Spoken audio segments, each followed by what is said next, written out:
Hello and welcome back to the Pupcast with me, Mel Sainsbury. I'm Nature's Menu resident vet nurse and we're leading the charge to showcase the benefits of raw and natural pet food.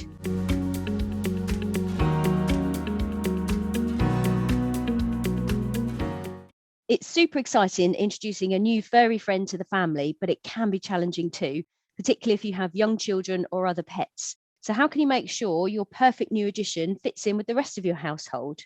In this episode, I'll be chatting with the talented Sarah Parker to find out more. Sarah has one fully trained assistance dog and two young pups who are currently in training, and she's built a positive relationship with all three of them. We hear on the grapevine, and I know personally, that Miska is great around children. So welcome to the Pupcast, Sarah. Thanks, Mel. So can you share some of the best ways to ensure your new dog feels right at home from the get-go? You're obviously well experienced in this field as you have a number of dogs, I know. So how do you make sure that they feel settled in right from day one? With dogs in the past, obviously, I used to breed and show dogs myself. Any puppy that comes into a household, you usually start off with keeping them separate from any other dog, especially if they're unvaccinated. But it's more common sense than anything. It's, introduce your other dogs calmly and quietly and through a cage rather than face to face straight away.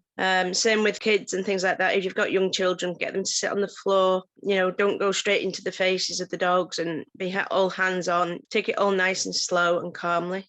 It's quite terrifying for a young puppy coming home, isn't it? Because they've grown up with their litter mates often. They've got mum by their side. They've got humans that they know. They've got smells that they know. And then all of a sudden we take them away from absolutely everything they've ever known and plonk them in a lounge, surround them with adult dogs, children, everyone's coming at them. So I can imagine it's quite scary for them when they first come home. Yes, very much so. Give them as many toys as you think you can give them, cuddly blankets, things like that. And just always reassuring them, giving them cuddles so that they know that the person that's now in their owner is basically the one that they respond to the most. Lovely. So obviously it's not always the case that the new dog can make an instant connection with the children or the already pre-existing animals. Why do we think this is, and how can owners sort of make sure that next interactions are a little bit more positive if the first few haven't gone according to plan? I think a lot of it depends on whether the puppies come from a breeder that's got children in the first place. If a puppy's not been instantly socialised with young children, it can prove to be harder to train them to be used to them. But I find the best way of doing it is, again, you sit the children on the floor and they don't get up off the floor until the dog is put away. And it's all positive reinforcement. So as long as the child is calm and quiet and is taught to respect the puppy, is producing their hand first so the pup can sniff them, then tickling the chin, not just putting the hand straight out and stroking straight onto the head, because that'll scare any dog, not just a baby. It's a case of sitting them both down together and the parent always staying within hand's reach. And again, it's all training, treat rewards, keeping the dog happy, keeping the child happy. And would you say that's sort of a similar way on how to introduce new environments? So obviously when they come home, generally they go straight into the house, but then they've got the garden to tackle. They may be going round. Yes, same with everything. In the garden, I tend to put them on a lead first so that they've not just got a full run of everything. Keep them in a small area or set up a small pen area where they can take it in a bit at a time and then just slowly extend the pen as much as you wish. Or if you prefer them to stay in a smaller area, keep them in that smaller area so they know that's their space and nobody's going to bother them. Perfect. No, I think that's really sensible. And I think a lot of the times we don't give even our adult dogs, let alone our puppies, we just don't give them enough time to take in the situation, do we? So no, it's a bit like us going to a party where you don't know anybody. You walk in the room and you want to take sort of just 10, 20 seconds to yourself to just have a little look around and think, do I know that person? Do I know that person? Oh, I think I know that person. I might make a beeline for them. You just need that few seconds to sort of sit back and assess, don't you? So yeah, I think it's definitely the same with our dogs. Yeah, definitely. What sort of things do you think we should be looking out for if our dogs or puppies are a bit uncomfortable? What sort of signs do you think they would show? Usually dropped ears, flattened ears, tail tucked down, completely submissive behaviour, usually is the way. Trying to run and hide. I've seen puppies do that have come in for foster care in the past. So they're just absolutely terrified. For example, my assistance dog, she was like that when we got her at 6 months old. She was a rescue. And she'd been bought as at the time, the Game of Thrones direwolf puppies. and then was locked in a crate pretty much for 6 months. So she had no socialising skills, didn't know how to be a dog, no idea how to walk in a lead properly. And now she's a fully qualified assistance dog. So yeah, and I can say from experience, she's the total opposite of that now, isn't she? Yeah, very She's much a right so. little Loves social people, butterfly. loves dogs, loves any other animal. Yeah. Oh, love her. So why do you think dogs can sometimes be aggressive towards children and other animals? Is it just because people haven't taken it slowly, or does it mean they've been cruelly treated, as a lot of people like to claim? Or why do you think sometimes they do appear to be acting aggressive? It's not always the dog that's at fault. And I think that's the biggest problem, is people just think, oh, it's the dog's fault. It depends on how you socialise your dog, how you train your dog, how you let children react with your dog. If you're going to let a child come blaring in, all noise, all hands, to a dog that's never experienced that, you're going to have a dog that's going to be terrified. And the first thing it's going to do is snap, because that's its defense. That's the only defense a dog has got. Whereas if you bring a child into the house that's quiet and calm and sit them down quietly, and the first thing to do is give the dog a treat or a toy to play with, that dog is going to react completely differently to that experience. So what do you think owners should do if they do see, I mean, especially with lockdown, now we're sort of coming out of lockdown, fingers crossed.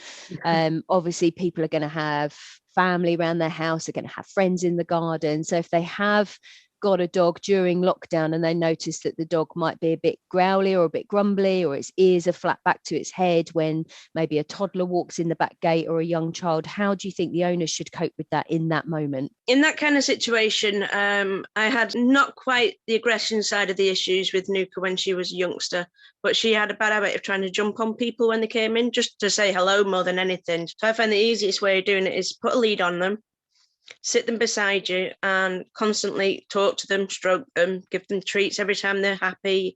You know, if someone comes over and says, can I say hello? And the dog is happy to say hello, click, treat, well done for being good. And the more positive reinforcement you can give to a dog, the more they will respond.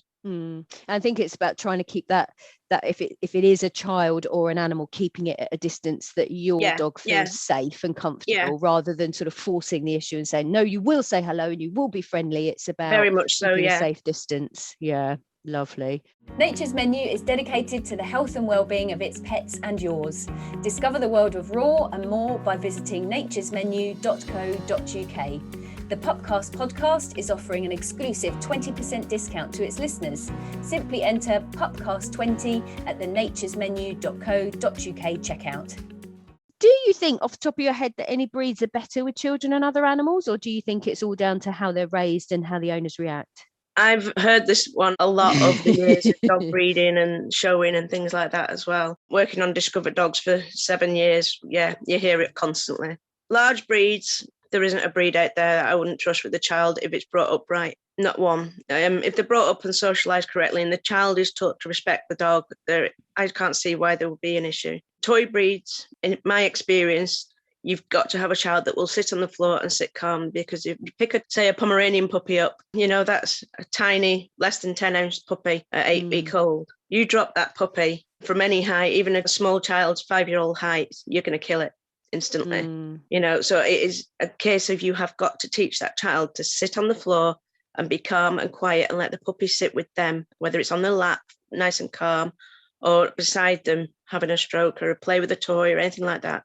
It's got to be on the dog's terms, not the child's. I think that's another thing that we totally take for granted and are completely naive to, aren't we? That if we bring home a large breed dog like a Labrador, a child can't pick that up. It's not physically possible. Whereas if we bring home a miniature Dachshund, they're very easily accessible and they can scoop them up and carry them around and pick them up and do whatever they want to them. And it's just not fair, really. They should be all treated as an equal, and they shouldn't be scooped up and carried around like rag dolls most of the time. Dogs are dogs that have got 4 feet. They should be on the floor. Yeah. As a toy breeder and exhibitor, you see at Crufts, everybody carries their dogs around when they're small breeds, but at a place like Crufts, you've got no option. But a dog is an animal that should be walking around on 4 feet, not being carried around in arms or in bags or in prams. Yeah. And the other thing is, I think with the small breeds, like you say, sometimes they can be maybe temperamental with smaller children, but I think it must be a pretty scary world down there. I've often said this to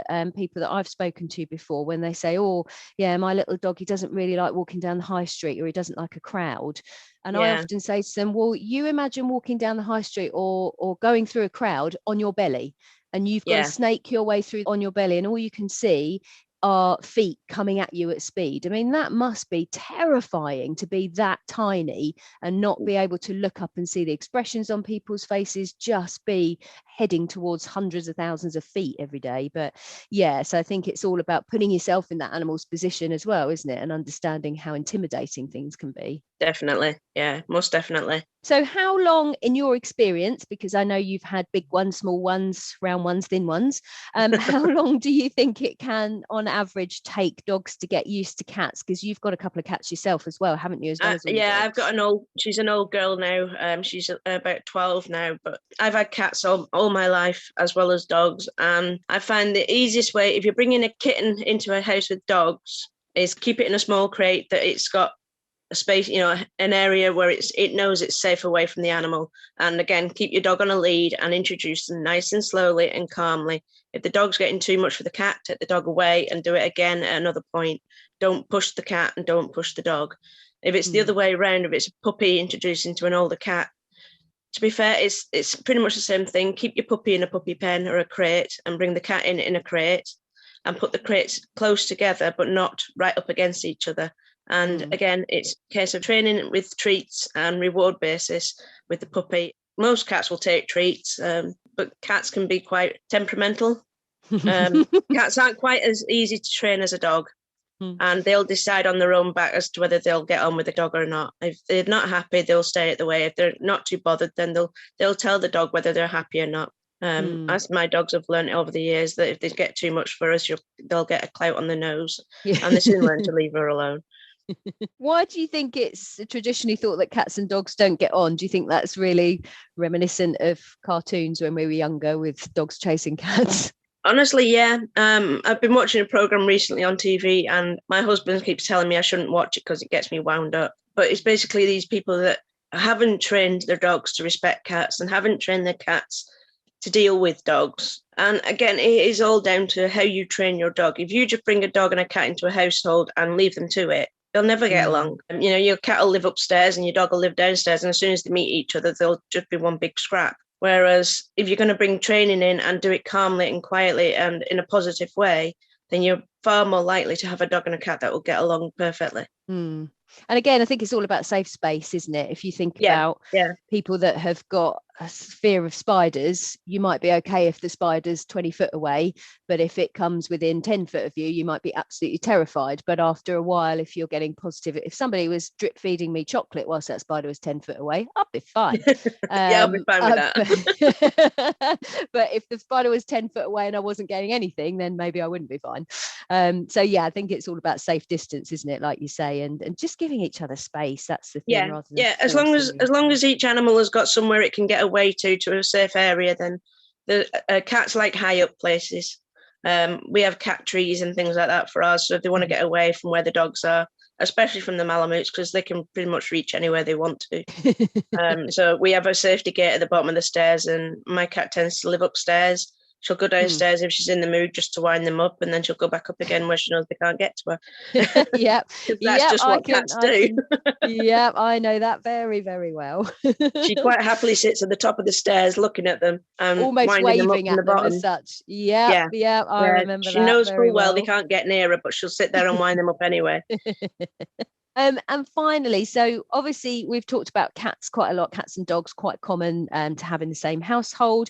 How do you think people should tackle introducing dogs and puppies to other animals? So obviously we've got things like rabbits and guinea pigs that may live at people's houses, but then obviously in the wider world we've got fields of cows and sheep and horses and people on horses, etc. So how do you think they should go about introducing them to those sorts of things? Well, as training an assistance dog, you've got to get your dog used to absolutely everything, no matter what it is. Animals, planes, cars, buses, trains, you name it, they've got to get used to it. They've not got to flinch at them. They've not got to try and chase things or anything like that. They've just got to be calm around it all. So the way we did it is with Nuka, I took her into places like Pets at Home and just sat her by the rabbit pens and things like that and let her watch them. And as long as she was calm, she got a treat and a reward from it. If she got up and tried to wag her tail or pay too much attention to them, we took her away and brought her back again and calmed her down and got her to sit and chill out again. And same with the hamsters. She loves to sit and watch the hamsters run around in their tanks in Pets at Home for hours. And she's got no interest in trying to chase them or anything. She just loves sitting and watching them. She's best friends with a little Shetland pony up the road from us. They run up and down the fence line with each other quite happily. But again, it's all a case of training. We've just recently had a farmer put sheep in the field at the end of our road. So we've been training the girls, Miska and Sif, the puppies, to get used to being around them. So they're not, again, Malamute is a high prey drive breed. So a sheep to them is great fun, as you can imagine. So trying to teach those two that sitting and being calm is a much better way to behave around another animal rather than going hell for leather chasing after them. Because so many people will go for walks with the dogs and let them off lead without even a thought as to whether the dog will come back or whether the dog will chase something. I've seen it happen many, many times, and then the dog just chases and doesn't come back, and then people lose the dogs, and it happens very, very often. So teaching dog to recall, an easy one to do if you're willing to put the effort in. If you're not willing to put the effort in to teach your dog to recall, then don't take it off a lead. Simple as that. Yeah, definitely.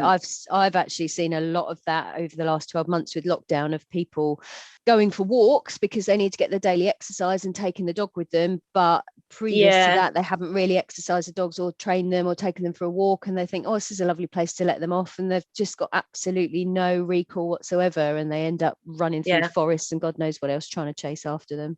Yeah, I mean, Miska doesn't go off the lead at the moment if we're in an area where there's squirrels, because squirrels are fun. With Miska at the moment, bless her, she's an absolute sweetheart and loves children, loves other animals and things like that. But if it's a squirrel, as far as she's concerned, that's fair game. She's not fussed about anything else bar squirrels. So yeah, if we're in an area where there's squirrels, then she has to stay on a lead, unfortunately. Being the breed she is, sled dog breeds do tend to have quite a high prey drive, because they weren't only used for sledding when they were an early breed, and before they became pets. They were hunting dogs as well. Alaskan Malamutes were originally used not only to keep people warm in their igloos and things, or pulling the sleds to keep the families and clans moving, but they were also used to hunt polar bear and seal, as well as many other things.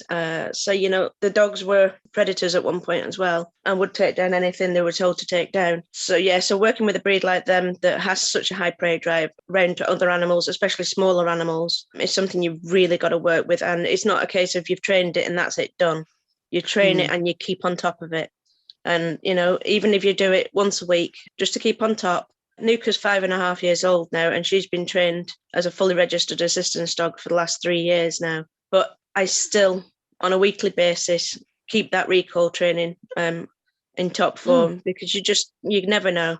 No. And that's the scary thing, isn't it? I think people get a little bit too overconfident, and then you see them walking down the road with no lead, or the lead just dangling. I see that a lot around where I live at the moment. Yeah, and you think, oh, I just hope a squirrel doesn't drop out of the tree at any moment, because or a cat runs across the road. Yeah, exactly. Yeah, not to get too overconfident. That's the key, I think.